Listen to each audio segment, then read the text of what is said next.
பெரியவா சரணம். பெரியவா வானொலியின் மாலை நிகழ்ச்சிகள் ஆரம்பமாகின்றன.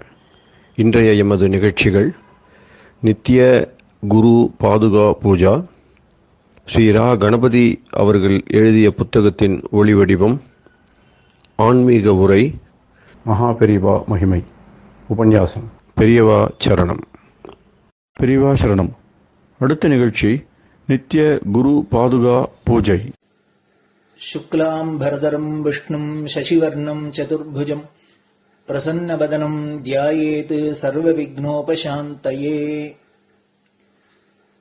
ममोपात्त समस्त दुरितक्षयद्वारा श्री परमेश्वर प्रीत्यर्थं गुरुप्रसाद सिद्ध्यर्थं गुरुप्रीत्यर्थं गुरुपादपूजाम् अद्य करिष्ये। गुरुर्ब्रह्मा गुरुर्विष्णुर्गुरुर्देवो महेश्वरः गुरुः साक्षात् परब्रह्म तस्मै श्रीगुरवे नमः। अपारकरुणासिन्धुं ज्ञानदं शान्तरूपिणं श्रीचन्द्रशेखरगुरुं प्रणमामि मुदान्वहम्।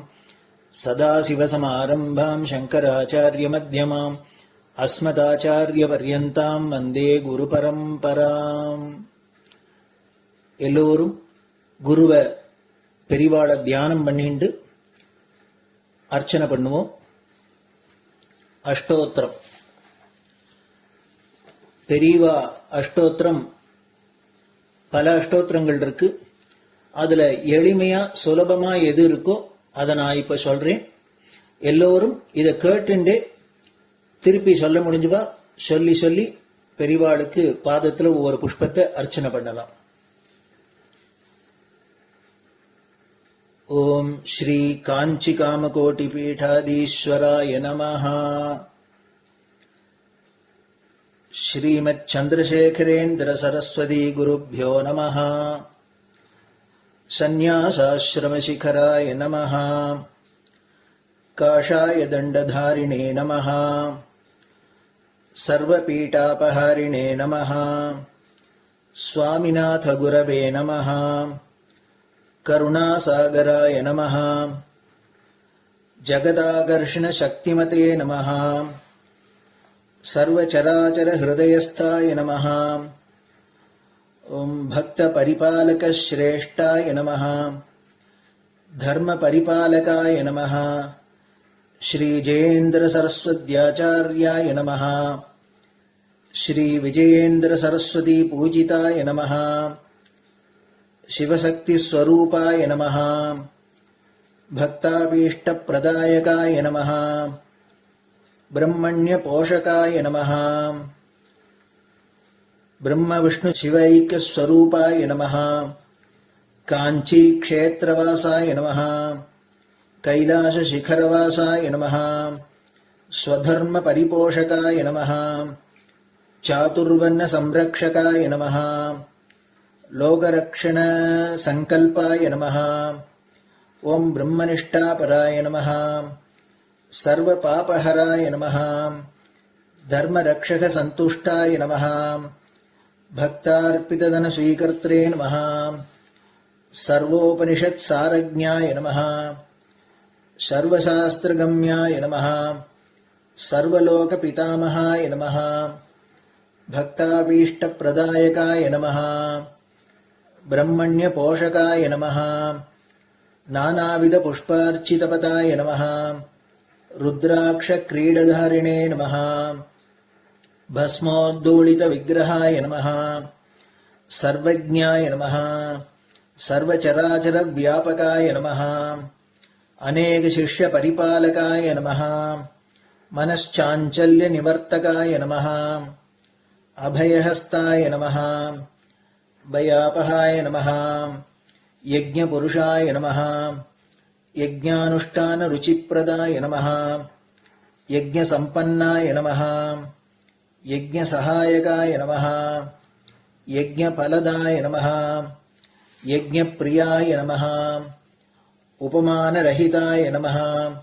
स्फटिक तुलसी रुद्राक्ष हारधारिणे नमः.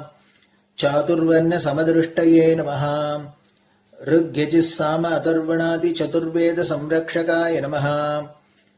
दक्षिणामूर्तिस्वरूपाय नमः जाग्रत् स्वप्न सुषुप्ति अवस्थातीताय नमः कोटिसूर्यतुल्यतेजोमय शरीराय नमः साधुसङ्गसंरक्षकाय नमः अश्वगज गोपूजा निर्वर्तकाय नमः गुरुपादुकपूजातुरन्तराय नमः कनकाभिषिक्ताय नमः स्वर्णबिल्वदलपूजिताय नमः सर्वजीवमोक्षदाय नमः मूकवाक्ताननिपुणाय नमः नेत्रदीक्षादानाय नमः द्वादशलिङ्गस्थापकाय नमः गानरसप्रियाय नमः ब्रह्मज्ञानोपदेशकाय नमः सकलकलासिद्धिताय नमः चातुर्वर्ण्यपूजिताय नमः अनेकभाषासम्भाषण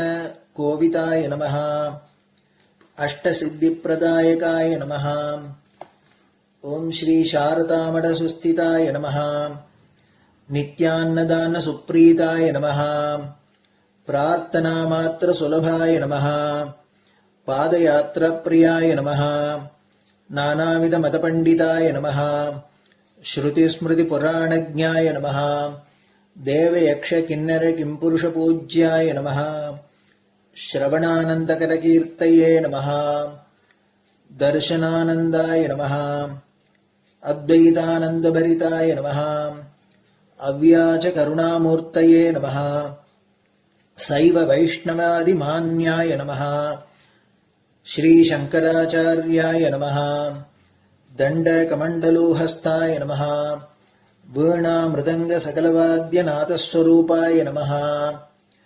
रामकथारसिकाय नमः वेदवेदाङ्ग आगमादिसकलकलासतस्प्रवर्तकाय नमः हृदयगुहाशयाय नमः शतरुद्रीयवर्णितस्वरूपाय नमः केदारेश्वरनाथाय नमः अविद्यानाशकाय नमः निष्कामकर्मोपदेशकाय नमः लघुभक्तिमार्गोपदेशकाय नमः लिङ्गस्वरूपाय नमः सालग्रामसूक्ष्मस्वरूपाय नमः कालड्यां शङ्करकीर्तिस्तम्भनिर्माणकर्त्रे नमः जितेन्द्रियाय नमः शरणागतवत्सलाय नमः श्रीशैलशिखरवासाय नमः डमरुकनादविनोदाय नमः वृषभारूढाय नमः दुर्मदनाशकाय नमः आभिचारिकदोषहर्त्रे नमः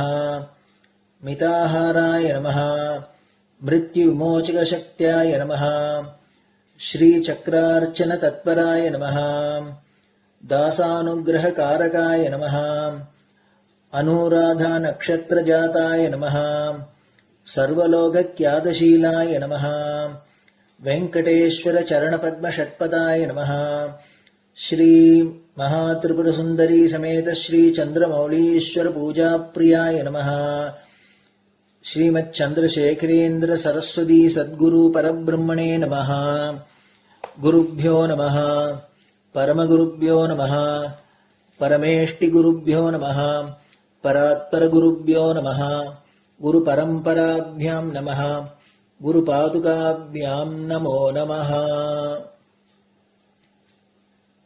அடுத்தது ஊதுபத்தி இருந்தா அதை காமிச்சு தூபம், நெய் தீபம் இருந்தா காமிச்சு அதை நெய் தீபம் தீபம் காமிச்சுட்டு நைவேத்தியம் வெத்தலைப்பாக்கு பழம் இதுலேருந்து ஆரம்பிச்சு அவளுக்கு எது சௌரியமோ அதுபடி நைவேத்தியம் பண்ணலாம். அதுக்கு அடுத்தது கற்பூர ஹாரத்தி பண்ணி எல்லோரும் பிரதட்சிண நமஸ்காரம் பண்ணி பெரியவாள்கிட்ட பிரார்த்தனை பண்ணிண்டு எல்லோரும் க்ஷேமமா இருக்கணும், லோகம் பரம மங்களமா சௌக்கியமா இருக்கணும், எல்லோரும் வியாதி வெக்க இல்லாத ஆயுராரோக்கிய ஐஸ்வர்யத்தோட சாந்தம் அமைதியோட ஞான வைராக்கியத்தோட எல்லோரும் நல்லவர்களாயிருந்து நன்மையை அடையணும்னு பிரார்த்தனை பண்ணி இந்த பூஜையை தினம் செய்யலாம்.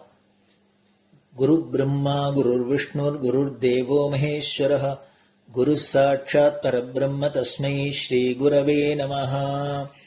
அபார கருணா சிந்தும் ஞானதம் சாந்தரூபிணம் ஸ்ரீ சந்திரசேகர குரும் பிரணமாமி முதான்வகம். சதாசிவசமாரம்பாம் சங்கராச்சாரிய மத்யமாம் அஸ்மதாச்சாரிய பர்யந்தாம் வந்தே குரு பரம்பராம். குரு பாத பூஜை நிறைவடைஞ்சது. பெரியவா சரணம். பெரியவா சரணம்.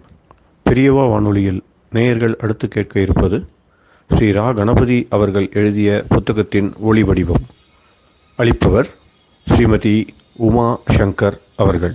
தேனினும் இனிய சொல்லான் தீச்சுடர் மேனி கொண்டான் ஊனுயிர்க்குயிரதான ஒன்றினைக் கலந்து நின்றான் ஏனினிக் கவலை நெஞ்சே இன்றுனக் அருள் செய்தான் இஞ்ஞானவான் காமகோட்டி நாதனை நம்புவோமே. ஜெய ஜெய சங்கர, ஹரஹர சங்கர. மகாபெரியவாளின் உபன்யாசங்களை ரா கணபதி அண்ணா தெய்வத்தின் குரல் என்ற பெயரில் 7 பாகங்களாக நமக்கு தொகுத்து அளித்ததின் முதல் பாகத்தின் அடுத்த பகுதி நம் மதத்தின் தனி அம்சங்கள். பலவிதமான தேசங்கள், அவற்றில் பலவிதமான சீதோஷ்ண ஸ்திதிகள், அதற்கேற்ற பயிர் பச்சைகள், இவை எல்லாவற்றுக்கும் அனுகுணமாக பிற்பாடு ஒரு பண்பாடு என்று லோகத்தில் இருக்கிறது. இதில் எல்லாவற்றுக்கும் இடம் கொடுப்பதான வேதம்தான் ஆதியில் எல்லா இடத்திலும் இருந்திருக்கிறது. பிற்பாடு அங்கங்கே ஜனங்களின் ஆசை அபிலாஷைகள் மாறி மாறி அதிலிருந்தே அந்தந்த சூழலுக்கு ஏற்ற அனுஷ்டானங்களை உடைய வேறு மதங்கள் வந்திருக்கின்றன. அதனால்தான் எந்த மதத்தை பார்த்தாலும் இப்போது அனுஷ்டானத்தில் இருக்கப்பட்ட மதங்கள் இந்த மதங்களுக்கு முன்னால் அந்த தேசங்களில் இருந்த பூர்வீக மதங்கள், இவற்றில் எதை பார்த்தாலும் அதிலெல்லாம் வைதீக மதத்தின் அம்சங்கள் சின்னங்கள் இருக்கின்றன. பாரத தேசத்தில் மட்டுமே அந்த ஆதி மதமே தங்கிவிட்டது. அதற்கப்புறமும் அது காலத்தால் தனக்கு பிற்பட்ட மதங்களை கௌரவ புத்தியுடனேயே பார்த்திருக்கிறது. அந்த அந்நிய ஜனங்களின் பக்குவத்தை ஒட்டியே இந்த அந்நிய மதங்கள் தோன்றியிருக்கின்றன. இவையே அவர்களுக்கு ஸ்ரேயசை தரும் என்று கருதி இருக்கிறது. தான் வாழ்ந்து மற்றவர்களையும் வாழ விடுவது, லிவ் அண்ட் லெட் லிவ் என்று சொல்கிறார்களே, அந்த உத்திஷ்டமான கருத்தே இந்து மதத்தின் லட்சியமாக இருந்திருக்கிறது. அதோடு கூட மற்ற தேசத்தினருக்கு ஆத்மஸ்ரேயஸ் அளிக்கக்கூடிய பௌத்தம், ஜைனம் முதலிய மதங்களையும் தானே பெற்றெடுத்து வெளிநாடுகளுக்கு அனுப்பி வைத்திருக்கிறது. இதுவரையில் தத்துவ ரீதியில், பிலசாபிக்கல் வழிபாட்டு ரீதியில், தியலாஜிக்கல் இந்து மதத்தில் இருக்கிற விசேஷ அம்சங்கள் சிலதை சொன்னேன். இவற்றோடு சமூக ரீதியில் சோஷியலாஜிக்கல் நம் மதத்துக்கென்று ஒரு பெரிய தனி அம்சம் இருக்கிறது. எந்த மதத்தை எடுத்துக்கொண்டாலும் சரி, அதில் பிலாசபி, தத்துவம், தியாலஜி, தெய்வ வழிபாடு இரண்டும் வரும். அதோடு தனிமனிதர் ஒழுக்கம் பற்றியும் கொஞ்சம் வரும். சமூக ஒழுக்கம் பற்றியும் ஏதோ கொஞ்சம் வரும். அண்டை வீட்டுக்காரனை சகோதரனாக எண்ணு, விரோதியையும் நண்பனாக நினை. உன்னிடம் மற்றவர் எப்படி இருக்க வேண்டும் என்று நினைக்கிறாயோ அப்படியே நீ மற்றவர்களிடம் இரு. ஜீவகுலத்திடம் எல்லாம் அன்பாக இரு. சத்தியமே பேசு, அகிம்சையை கடைப்பிடி என்று உபதேசிக்கிற நெறிகள், எத்திக்ஸ் ஒவ்வொரு மதத்திலும் இருக்கும். தர்மம், மொராலிட்டி எல்லாம் இதில் சேரும். ஓரளவுக்கு இதிலேயே சமூக அம்சம், சோஷியலாஜிக்கல் என்று சொன்னேனே, அந்த அம்சம் இருக்கிறது எனலாம். ஆனால் ஓரளவுக்குத்தான். மற்ற மதங்களில் சமூக வாழ்க்கையில் அமைப்பை பற்றிய விஸ்தாரமான பிரஸ்தாபம் கிடையாது. ஆனால் ஹிந்து மதத்தில் மட்டும் சமூக வாழ்வுக்கான அடிப்படை சோஷியலாஜிக்கல் ஃபவுண்டேஷன் ரொம்பவும் கெட்டியாக வர்ணாசிரம தர்மம் என்ற விசேஷமான அம்சம் உண்டாகியிருக்கிறது. வர்ண தர்மம் என்பது ஒன்று, ஆசிரம தர்மம் என்பது இன்னொன்று. தனி மனுஷன் இன்னின்ன பிராயத்தில் இப்படி இப்படி இருக்க வேண்டும் என்பது ஆசிரம தர்மம். முதலில் சின்ன வயசில் பிரம்மச்சாரியாக இருந்து குருகுலத்தில் வித்யாபியாசம் பண்ண வேண்டும். இரண்டாவது யௌவனத்தில் கல்யாணம் பண்ணிக்கொண்டு குடித்தனம் நடத்தி பிரஜாவிருத்தி செய்ய வேண்டும். மூன்றாவதாக வயசான பின் வீடு வாசலை விட்டு வனத்துக்கு போய் வாழ வேண்டும். லோக வாழ்க்கையில் ரொம்பவும் பட்டுக்கொள்ளாமல் வைதிக கர்மாக்களை மட்டும் செய்து கொண்டு இருக்க வேண்டும். அப்புறம் 4வது ஆசிரமத்தில் இந்த வேத கர்மாக்களை கூட விட்டுவிட்டு லௌகீக சம்பந்தங்களை அடியோடு கத்தரித்துவிட்டு சந்நியாசியாகி பரமாத்மாவிடமே மனசை செலுத்த வேண்டும் என்று விதிப்பது ஆசிரம தர்மம்.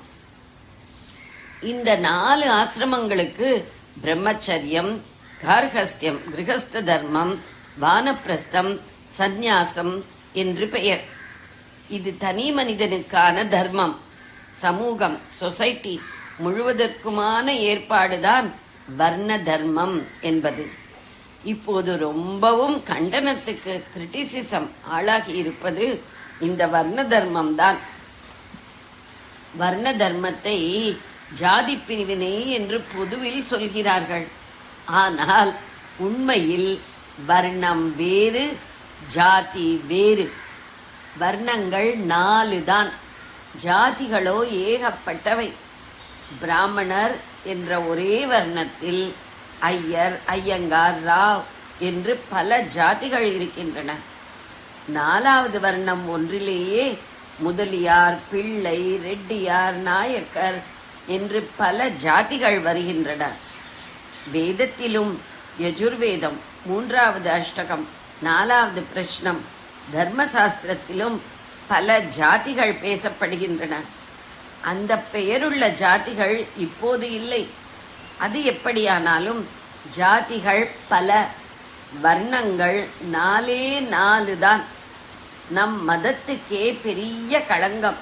மனுஷர்களிடையே உசத்தி தாழ்த்தி என்று பேதம் கற்பிக்கிற பொல்லாத ஏற்பாடு என்று இப்போது நினைக்கப்படுகிற வர்ண தர்மம் என்ன என்று நன்றாக பட்சபாதம் இல்லாமல் ஆராய்ந்து பார்த்தால் சமுதாய வாழ்வின் ஒழுங்குக்காகவே ஏற்பட்ட ஒப்பற்ற சாதனம் அது என்று தெளிவாகும். ஜெய ஜெய சங்கர, ஹரஹர சங்கர. பெரியவா சரணம். இந்நிகழ்ச்சியின் அடுத்த பகுதி நாளை மாலை இதே நேரத்தில் ஒளிபரப்பாகும். பெரியவா சரணம். பெரியவா சரணம்.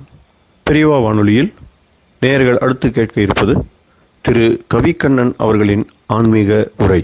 பெரியவா சரணம். ராம் ராம். ஸ்ரீ குருப்யோ நமஹ. ஜெய ஜெய சங்கர, ஹர ஹர சங்கர. பெரியவா வானொலி நேயர்கள் அனைவருக்கும், மகா பெரியவாவுடைய பக்தர்கள் அனைவருக்கும் அடியேன் கவிக்கண்ணனின் அன்பு கலந்த நல்வாழ்த்துக்கள். அடுத்த பாடல், இது 5வது பாடல்.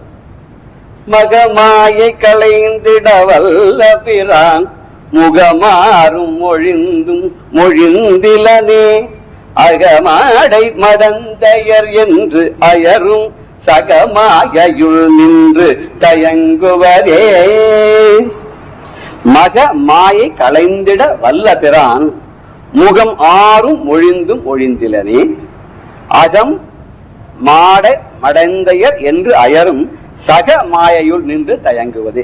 இதுல மகமாயை களைந்திட வல்ல பிரான் முகம் ஆறும் ஒழிந்தும் ஒழிந்திலனே அகம் மாடு மடந்தையர். இந்த மாடுங்கிற மாடு அப்படின்னு பார்க்கணும். மாடு மடந்தையர் என்று அயரும் சக மாயையுள் நின்று தயங்குவதே.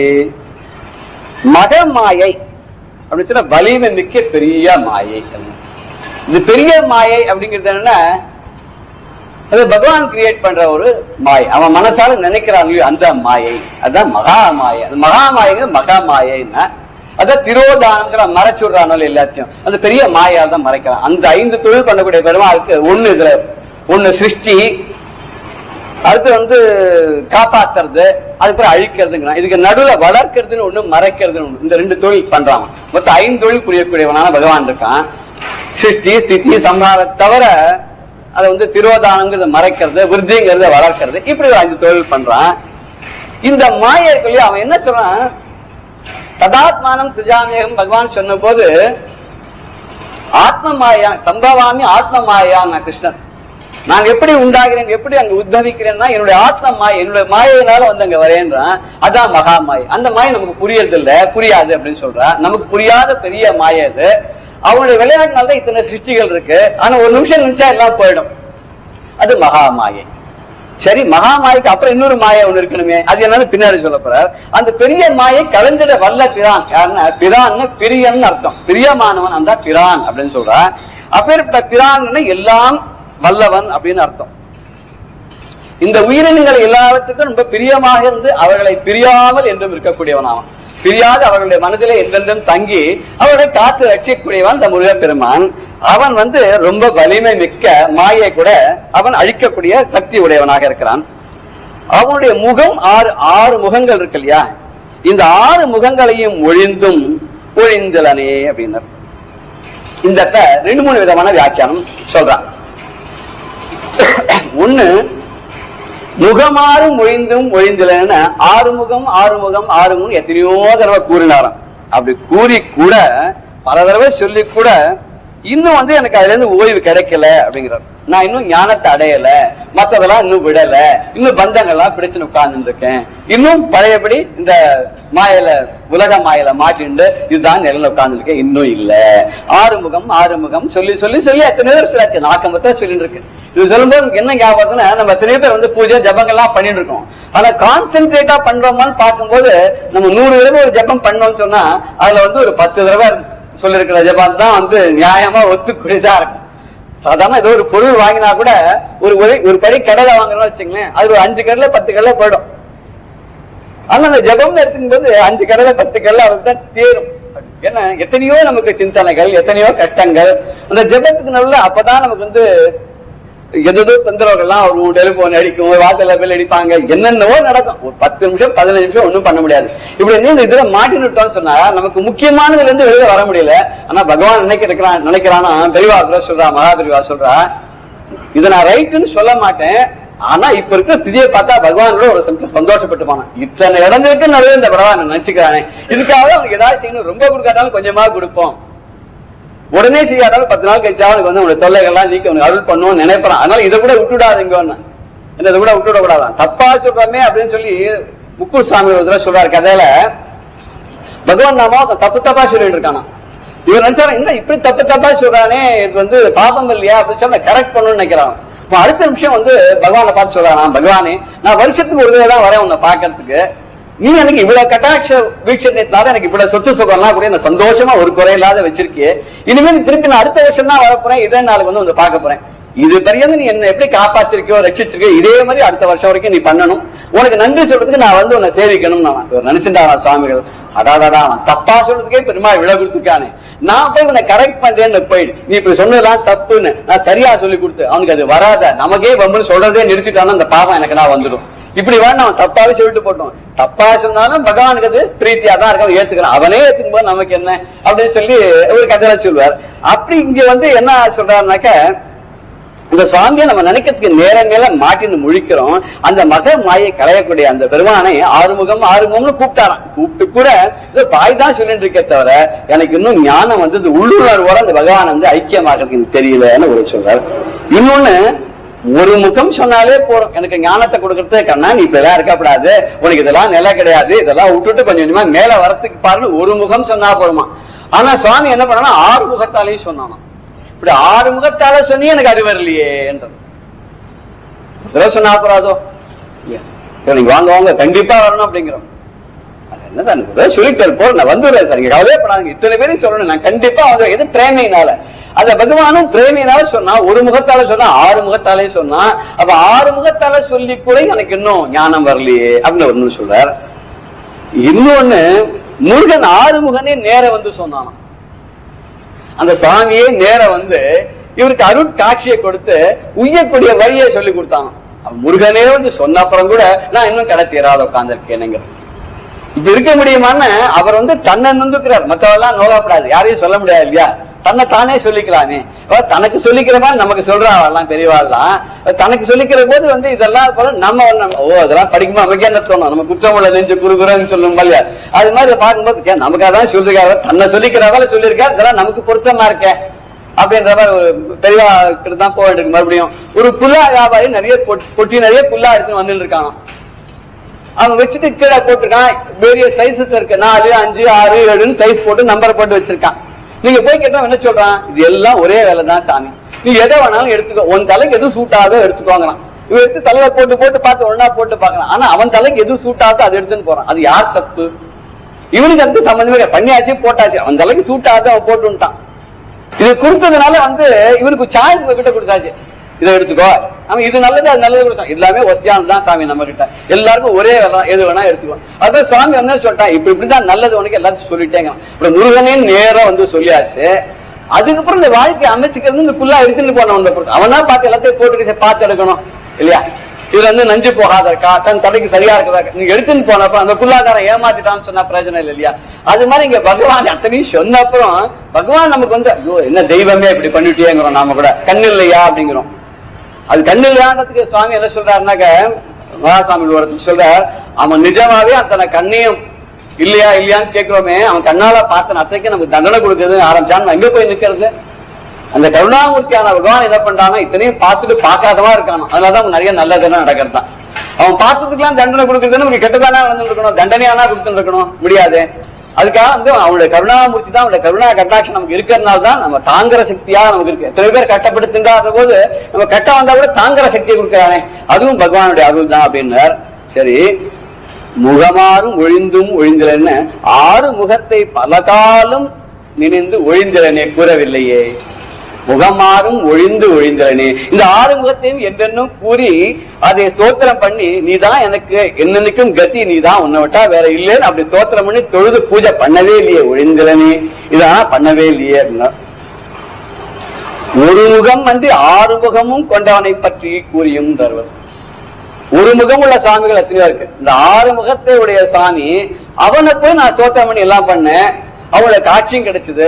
அப்ப கூட என்னுடைய பாவமானது போக மாட்டேங்கிறது, என்னுடைய விதியானது போக மாட்டேங்கிறது, நான் இன்னைக்கும் கட்டப்பட்டு உட்கார்ந்து இருக்கேனே, எனக்கு இந்த தொல்லையிலேருந்து விடுபடவே முடியலையே, ஏன் இப்படி அப்படின்னு சொல்லி அங்கலாய்ச்சிக்கிறார். இப்படி அங்கலாய்ச்சிக்கும் போது இவருக்கு இந்த மாதிரி ஒண்ணுன்னா வருது பாருங்க. மொழிந்தும் ஒழிந்திலனே அகம் மாடு மடந்தையர் என்று அயரும் சகமாயை உள்நின்று தயங்குவது ஒழிந்திலனே. எதை ஒழிந்திலனே, எதை விட்டு வெளியில வர முடியல அப்படின்னா அதுக்கு கடைசியில சொல்ற, அகம்னா வீடு, மாடுன்னா அந்த காலத்துல மாடுகள் தானே செல்வம். தங்கம் வந்து மாடு, இவளுக்கு தானே மாடு இருக்கு, இவ்வளவு நிலம் இருக்குன்னு சொல்லி அதை வச்சுன்னு தான் அவன் சொல்லிட்டு இருந்தா இல்லையா. அவங்க அகம்னா வீடு, வீடுன்னு நிலம், நிலத்தை சார்ந்தது, இந்த நஞ்ச நிலம் புஞ்ச நிலம், இவ்வளவு விளைச்சல், இவ்வளவு நிலம் விளையிற வாழ்க்கை, இத்தனை போகம் விளையிறதா சொல்ல முடியும். இப்படி செல்வங்கள், அப்புறம் இவ்வளவு மாடு இருந்ததுன்னு, அப்புறம் மடந்தையர்னா வீட்டு மக்கள், சுற்றத்தார், மனைவி, மக்கள், குழந்தைகள் எல்லாரும் இப்படி எல்லாம் ஒன்னொன்னாக அதையே நினைச்சுட்டு அதுலயே உழன்று அயரும் சகமாயில் உள் நின்று இந்த சோர்வை தரக்கூடிய, எத்தனை நாளைக்கு இதெல்லாம் இருக்க முடியும்? ஒரு சமயத்துல எல்லாமே நமக்கு ஒரு அதுல அதிருப்தி வந்துடும், இல்ல இந்த பொருள் சலிச்சு போயிடும். இப்படி சலிப்படையக்கூடிய பொருள்களை நிலையான அதுக்குள்ளேயே உழந்து கொண்டு இந்த உலக மாயக்குள்ள நான் வெளிவராக இருக்கேனே, இதுலயே கலங்கி கொண்டிருக்கிறேனே, இதை விட்டு எப்ப விலகி வெளியில வருவேன்னு தெரியல. உலக இதெல்லாம் மாயங்க, இது சக மாயை. உலகத்துக்குள்ள நாம் பார்க்கக்கூடிய சின்ன சின்ன மாயைகள் இருக்கு, இதுக்குள்ள கட்டுப்பட்டு நம்ம வெளியில வர முடியாது. அந்த மகா மாயைக்குள்ள அவன் கட்டுப்படாத இருக்கான், அவனால படைக்கப்பட்ட நாம் இந்த ஜக மாயைகளை சின்ன சின்ன மாயைக்குள்ள கட்டுப்பட்டு இதுதான் நிரதம் சொல்லி வெளியில வராது உட்கார்ந்து இருக்கேன். அதனால என்ன பண்ணணும்னா அந்த சுவாமியை என்னன்னைக்கும் நம்ம வந்து நினைச்சு பார்க்கணும்.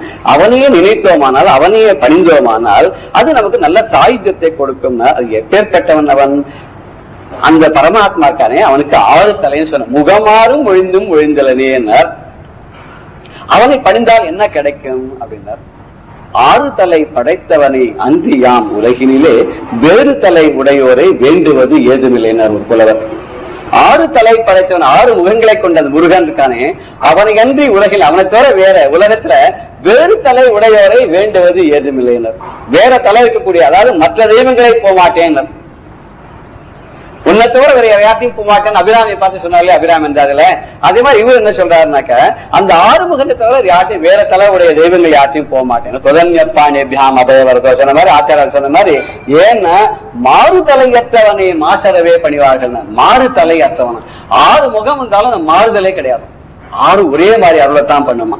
இப்ப இந்த முகம் கோபமா பார்க்கும், அந்த முகம் கருணை இல்லாத திட்டம் அப்படிலாம் கிடையாது. அவன் 6 முகத்துல எந்த முகமா இருந்தாலும் முகமாறும் ஒழிந்தும் ஒரே மாதிரிதான் ஒழியும்.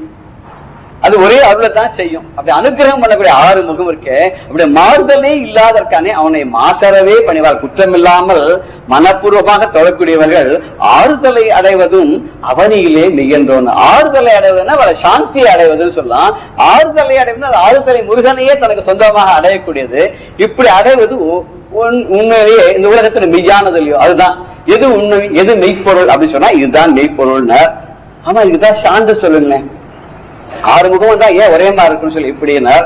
அதுக்கு அடுத்ததான் ஒரு பாடலை சொல்ற, வேறுபட்ட நிலத்தினிலே விளைகின்ற செங்கரும்பில் மாறுபட்ட சுவை தன்னை மாநிலத்தையே கண்டதுண்டோ. எத்தனையோ இடத்துல கரும்பு விளையிறது, நம்ம போய் இந்த கரும்பெல்லாம் சேர்த்து புளியும். ஆனா ஒரு கரும்பு திதிக்கிறது, ஒரு கரும்பு புளிக்கிறது, ஒரு கரும்பு உரப்பா இருக்கணும் இல்லையே. எந்த கரும்பா இருந்தாலும் கரும்புன்னா திதிக்கதான் சரி இல்லையோ. அதான் முருகனை முகம் எந்த முகம் இருந்தாலும் எல்லா முகமே அருளை பொழியக்கூடியதான் இருக்கும். 6 படை வீடமரும் ஆதிசக்தி பாலனிடம் மாறுபட்ட குணம் ஏது மானிடரே அறிவீரேன்னு. 6 படை வீடு இருக்கக்கூடிய அந்த முருகன் இருக்கான், அவனுக்கு 6 முகம் வேற இருக்கு. இப்ப முருகனுக்கு 6 முகத்துல எந்த முகமானாலும் சரி, 6 படை வீட்டுல எந்த படை வீட்டுல இருக்கக்கூடிய முருகனா இருந்தாலும் சரி, அவன்கிட்ட மாறுபட்ட குணமே கிடையாது. அவன் என்ன பண்ணுவான், என்னன்னைக்கு நமக்கு ஒரு அருளை தான் செய்வானே தவிர, நல்ல கருணை தான் செய்வானே தவிர வேற ஒண்ணும் கிடையாதுன்னு. சரி, அவனோட நாமம் எப்படின்னு கேட்டார். இப்ப பின்னாடி இவரு நாமத்தை பத்தி சொல்ல போறார். அது எப்பேற்பட்ட நாமம் அப்படின்னு சொல்லும்போது, கந்தமெனும் நாமம் கருணை மிகு நாமம். கந்தமெனும் நாமம் கருணை மிகு நாமம். வந்தனை செய்வார்க்கு வளம் பொழியும் நாமம். கந்தமெனும் நாமம் கருணை மிகு நாமம். வந்தனை செய்வார்க்கு வளம் பொழியும் நாமம். கந்தமெனும் நாமம். கந்தன் அப்படிங்கிற பேர், அது ரொம்ப கருணையோடு கூடிய நாமம். அவனை வணங்கக்கூடிய எல்லா வளங்களையும் தரக்கூடிய அந்த நாமம் கந்தா அப்படின்னு சொன்னா, கந்தா முருகா கருணாகரனே அப்படின்னு சொன்னா போரும்னா, சுந்தர நாமம் என்றும் சுகம் தரும் நாமம். சுந்தர நாமம் என்றும் சுகம் தரும் நாமம். மந்திரமாய் விளங்கும் மங்களகர நாமம். கந்தமெனும் நாமம். சுந்தர நாமம், அழகான நாமம். முருகா சண்முகா சுப்பிரமணியா வடிவேலா கந்தான ரொம்ப சுந்தரமான அழகான நாமம். அது மனசுக்கு சுகத்தை தரக்கூடிய நாமம். சொன்னாங்க, அப்பா கந்தா கடம்பா கார்த்திகேயா குஹா கலிவர்தா ஞான பண்டிதா தேவசேனாதத்தே அப்படின்னு சொல்லும் போது மனசுக்கு எப்படி ஒரு சாந்தி பாரம்லாம் இறங்கிட்ட மாதிரி இருக்கு இல்லையா நமக்கு. அப்படிப்பட்ட ஒரு மனசுக்கு ஒரு சுகத்தை தரக்கூடிய நாமம் மந்திரமாய் விளங்கும் மங்களகர நாமம். மந்திரம் சரவண பவயனும் திருமந்திரம் தனை சதா ஜபியல்லாவே. ஓம் சரவண பவயனும் திருமந்திரம் தனை சதா ஜபியல்லாவே. அந்த சதா அந்த நாக்கில் எப்போ அந்த சுப்பிரமணிய சுவாமியோட ஓம் சரவண பவன் நாம இருக்கணும். அவன் யாருன்னு, புறமெரித்த பரமன் நெற்றி கண்ணில் உதித்த போத ஸ்வரூபன் பொற்பாதம் தன்னை பணிந்து சரவண பவயனும் திருமந்திரம் அப்படி மந்திரமாக விளங்கக்கூடிய அந்த நாமம் சிந்தையில் வைப்பவர்க்கு செல்வம் தரும் நாமம். விந்தைகள் செய்தேனும் வினை களையும் நாமம். சிந்தையில் வைப்பவர்க்கு செல்வம் தரும் நாமம். விந்தைகள் செய்தேனோ வினை களையும் நாமம். நிந்தனை செய்வார்க்கும் நிறைவழிக்கும் நாமம். செந்தில் பதி வாழும் செல்வம் திரு நாமம் கந்தமெனும் நாமம் கருணை மிகு நாமம். மனசுல வச்சிருக்கிறவர்களுக்கு எல்லா செல்வங்களையும் அள்ளி கொடுக்கக்கூடிய நாமம். விந்தைகள் செய்து வினை தீர்க்கும் நாம். அது என்ன மிரக்கல் பண்ணும் தெரியாது. நம்முடைய கஷ்டங்கள்லாம் போயிடும், நம்முடைய பாப்பங்கள்லாம் போயிடும். நிந்தனை செய்வார்க்கும் நிறைவு அளிக்கும் நாமம். அவனை ஸ்தோத்திரம் பண்றவாளுக்கு நல்லது கொடுக்கறான் வேற, அவனை தூஷிக்கிறவாளுக்கும். சூரியபத்மன் தூஷிச்சான், அவனுக்கு கடைசியில என்ன பண்ணார்? அனுகிரகம் என்ன பண்ணாரு? அழிக்கவே இல்லையே, அவனை மயிலாக்கி அது மேல என்ன உட்கார்ந்து விட்டார் அவர். என்னன்னைக்கும் பார்த்து முன்னாடியே மயில் இருந்திருக்கு, அது வேற மயிலா இருக்கும், அதை அனுப்பிச்சுட்டு வேற மயில், புது மயில் யாருன்னா சூரபத்மனே வந்துட்டாங்க. அவன் யாருன்னா செந்தில் பதி வாழும் செல்வன் திருநாமம். திருச்செந்தூர்ல இருக்கக்கூடிய அந்த முருகப்பெருமானுடைய திருநாமம் இருக்கு. அந்த நாமமானது நினைச்சோன்னா மனசுல நினைச்சாலே எல்லா நல்லதையும் கொடுக்கும். அது கட்டத்தை விளக்கும். அப்பேற்பட்ட அந்த முருகன், அந்த முருகனுடைய நாமத்தை நினைத்தோமானால் அகமாடை மறைந்தையர் என்று அயரும் சகமாயில நிற்காம நம்ம வெளியில வந்துருவோம் அப்படின்றதா சொல்லும் போது, மகமாயை கலைந்திட வல்லபிரான் முகமாறும் ஒழிந்து மொழிந்திலனி அகமாடை மறைந்தையர் என்று அயரும் சகமாயையுள் நின்று தயங்குவனே அப்படின்னு இந்த பாடல் சொன்னார். பெரியவா சரணம். இந்நிகழ்ச்சியின் அடுத்த பகுதி நாளை மாலை இதே நேரத்தில் ஒளிபரப்பாகும். பெரியவா சரணம். பெரியவா சரணம். அடுத்த நிகழ்ச்சி மகா பெரியவா மகிமை உபன்யாசம். வழங்குபவர் பிரம்மஸ்ரீ கணேச சர்மா அவர்கள். அபார கருணா சிந்தும் ஞானதம் சாந்தரூபிணம் ஸ்ரீ சந்திரசேகரகுரும் பிரணமாமி முதான்வகம். காஞ்சி பிரிவா பக்தாள்ல வி.கே. ராமநாதன் அப்படின்னு ஒரு பக்தர்.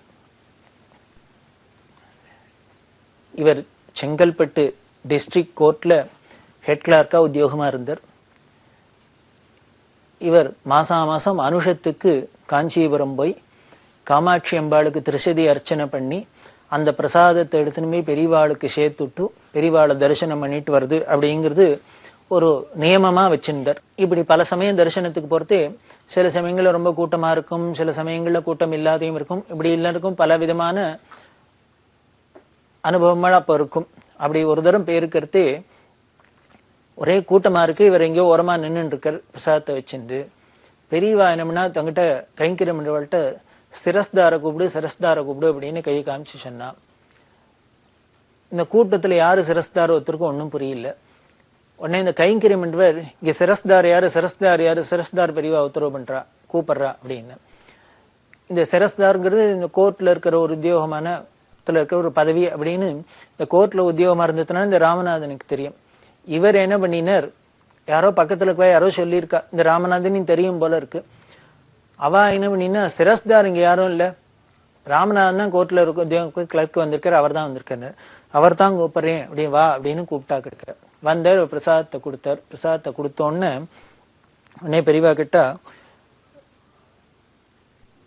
ஒன்னதானே கூப்பிட்டேன் அப்படின்னா அவர் சொன்னார், இல்ல நான் சிரஸ்தார் இல்ல, நான் சாதாரண ஹெட் கிளார்க் தான் அப்படின்னு சொன்னார். உடனே பெரியவா விடாப்படியா, ஏன் நீ சிரஸ்தார் ஆக முடியாதோ அப்படின்னு கேட்டா. இவர் சொன்னார் தீர்மானமா, இல்ல நான் ஆக முடியாது அப்படின்னு தீர்மானமா சொன்னார். உடனே அது எப்படி சொல்ற அப்படின்னு, இல்ல எனக்கு அது மாதிரி தகுதி கிடையாது, எனக்கு முதல்ல எஜுகேஷன் குவாலிஃபிகேஷன் எடுத்துன்னா நான் வெறும் SSLC தான் படிச்சிருக்கேன், அதனால அதுக்கு பார்த்தேன்னா BA MA BL படிச்சவாள்லாம் நிறைய பேர் இருக்கா, அதனால அதிகமா கல்வி தகுதி உள்ளவாள்லாம் பல பேர் இருக்கிறதுனால அவளுக்கு தான் அது முன்னுரிமை கொடுப்பா, அதனால அவ தான் ஆக முடியும், எனக்கு கல்வி அடிப்படையில தகுதியும் இல்லை. அதுக்கு மேல இப்போது டிஸ்ட்ரிக்ட் ஜட்ஜா இருக்கிறவர் நிச்சயம் என்ன இந்த ஒரு பதவிக்கு ரெக்கமெண்ட் பண்ண மாட்டார் அப்படின்னு சொன்னார்.